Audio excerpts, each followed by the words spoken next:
মিত্তির বাড়ি সিরিয়ালটা আবারও এই যে রিসেন্ট যে টিআরপি লিস্টটা উঠে এসেছে সেখানে মিত্তির বাড়ি আবারও 10 নম্বর পজিশনে র্যাঙ্ক করছে।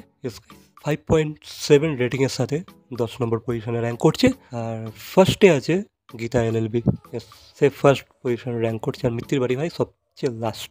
তবে দেখো কিছু করার নেই, যদিও 35টা এপিসোড অলরেডি ডান হয়ে গেছে, তবে এরা চেষ্টা করছে বেঙ্গল টপার হবার। তবে দেখা যাক কত দিনে এরা র্যাঙ্ক আপ করতে পারে। এখন তো অনেকটাই নিচের দিকে আছে, তবে র্যাঙ্ক আপ করতে গেলে বা স্টেপ আপ করতে গেলে একটু স্টোরিতে চেঞ্জেস নিয়ে আসতে হবে, সবাইকে একটু আরও খেটে খুঁটে কাজ করতে হবে। রাখি ম্যামকে একটু ভালো করে স্ক্রিপ্টটা লিখতে হবে, স্ক্রিপ্টে মন দিতে হবে, একটু ফান এলিমেন্ট নিয়ে আসতে হবে, মানে অডিয়েন্স যেগুলো পছন্দ করে, মাস অডিয়েন্স যেগুলো পছন্দ করে আর কি, মাসকে যেটা টার্গেট করতে পারবে ভাই সেই সিরিয়ালই আজকে র্যাঙ্ক করতে পারবে। তো যেহেতু এখানে মাসের ব্যাপার এসে যাচ্ছে, তো আই থিঙ্ক অনেক কিছু চেঞ্জেস করতে হবে এদেরকে, তবেই এরা বেঙ্গল টপার হতে পারবে বা র্যাঙ্কে ওপরের দিকে আসতে পারবে। বাকি দেখা যাক কী চেঞ্জেস করে। তবে আপাতত যা সিচুয়েশন সেখানে ভাই মিত্তির বাড়ি 10 নম্বর পজিশনে র্যাঙ্ক করছে। বাকি তোমাদের কি মতামত অবশ্যই কমেন্ট করে জানাবে। তোমাদের কি মনে হয় সিরিয়ালটা কি আদেও র্যাঙ্ক আপ করতে পারবে, স্টেপ আপ করতে পারবে? অবশ্যই কমেন্ট করে জানাবে, নাকি সিরিয়ালটাকে বন্ধ করে দিতে হবে। দেখো